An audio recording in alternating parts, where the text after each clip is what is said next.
Шоқан Уәлиханов атындағы Жамбыл облыстық әмбебап ғылыми кітапханасында 8 наурыз халықаралық әйелдер мерекесіне орай әлемнің мәні әйелді атты әдеби шілегер өтті. Кешке батыр аналар мен көпбалалы аналар қатысып, олардың қоғамдағы рөлі мен мәртебесі туралы сөз болды. Іс-шара барысында кітапхана оқырмандар аналарға жылы тілектерін білдіріп, мерекелік әндер шырқалды.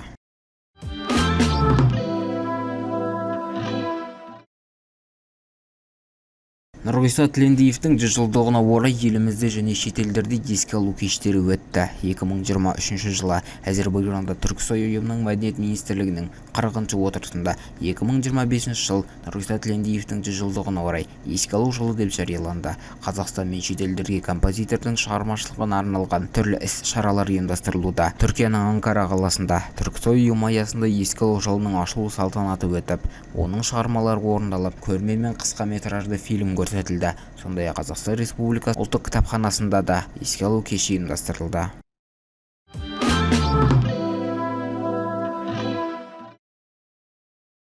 Қазақстан Республикасы ұлттық академиялық кітапханасының балалар әдебиеті залында Ұлан Республикалық балалар мен жасөспірімдер газетінің 95 жылдығына арналған көрме ұйымдастырылды. Көрменің мақсаты газеттің тарихи мұрасын насихаттап, оның қазақ балалар журналистикасындағы рөлін айқындау, сондай-ақ балалар мен жасөспірімдердің оқуға деген қызығушылығын арттыру.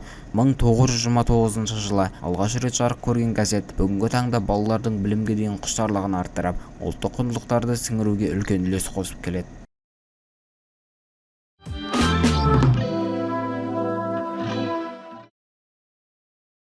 Әбілхан Қастеев атындағы Қазақстан Республикасының мемлекеттік өнер музейінің орталық көрме залында қазақтың ұлттық спорты көкпарға арналған ұлы дала ойыны атты фотокөрме өтуде. Көрмеде экспозиция авторы Никита Басып түсірген суреттер арқылы қазақ ұлттық спортының тарихы таныстырылады. Көрменің мақсаты қазақ халқының мәдени мұрасын сақтау, көкпардың спорттық және мәдени ерекшелігін көрсету. Экспозицияда 80-ге жуық туынды қойылып, көкпар ойынының жылдам әрі тартысты табиғаты мен қазақ ұлтының мұрасының ұлылығын суреттейді. Көрме 2025 жылдың 30 наурызына дейін жалғасады.